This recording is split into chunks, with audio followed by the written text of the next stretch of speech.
So Mandarmani থেকে এসে ভাবলাম জিমে একটু এক্সারসাইজ করবো, আর এদিকে স্যার এসেই দেখি চ্যালেঞ্জ দিয়ে দিয়েছে, বলছে প্ল্যান করতে হবে, তার উপর হচ্ছে যে একটা 50 পাউন্ড আর 40 পাউন্ডের ওয়েট আছে, সেটা নাকি পিঠে নিয়ে করতে হবে, আর যে বেশিক্ষণ হোল্ড করতে পারবে সেই জিতবে।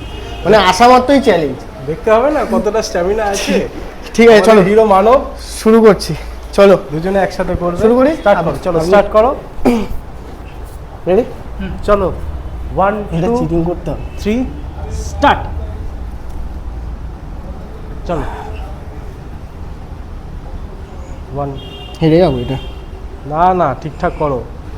সত্যি বলতে বন্ধুরা বিশ্বাস করো, আগের মতো রেগুলারিটি মেনটেন করে আর আমার এক্সারসাইজ করা হয় না। মন্দারমণি ঘুরতে গেছিলাম, এসে যে একটু কষ্টকর একটা চ্যালেঞ্জ করতে হবে, আমি তো ভেবেছিলাম হেরেই যাবো। কিন্তু বন্ধুরা সত্যি বলতে আমি আমার স্যারের সাথে ওয়ার্কআউট করি, তো সেই জন্য নিজের মধ্যে একটা স্ট্রং মনোবল কাজ করছে। আর এদিকে তো দেখি স্যার আমাকে না সাপোর্ট করে আমার পাশে থাকা মানবকে সাপোর্ট করছে। আর বন্ধুরা আমি সেটা দেখার পর তো মনে মনে ঠিক করেই নিয়েছি যে এই চ্যালেঞ্জটা যেভাবে হোক আমাকেই জিততে হবে। আর হ্যাঁ বন্ধুরা, এই চ্যালেঞ্জটা আমাদের চলতে থাকবে। যারা যারা এখনো পর্যন্ত আমাদের চ্যানেলটা সাবস্ক্রাইব করোনি বা আমাদের পেজটা ফলো করোনি, জলদি গিয়ে করে আসো। তোমাদের এই চ্যালেঞ্জ ভিডিওটা কেমন লাগলো আর তোমরা নেক্সট কি চ্যালেঞ্জ দেখতে চাও অবশ্যই কমেন্ট সেকশনে জানিও কিন্তু। তো বন্ধুরা দেখা যাক চ্যালেঞ্জটা কি হয়। প্রায় 40 সেকেন্ডের আপ হয়ে গেছে, এবার দেখা যাক কে যেটা যায়। তোমরাও কিন্তু দেখতে থাকো। তুমি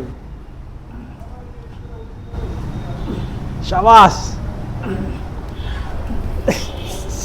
কি হলো?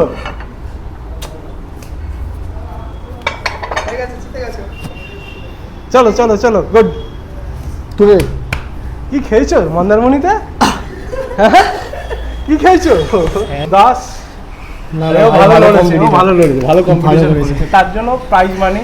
রেগুলার আসি না, তাও প্রাইজ মানি আজকেও এইভাবে দেবেন স্যার। 100 টাকা। চলো আর 200 টাকা হলে জিমের ফিস হয়ে যাবে। শাবাশ।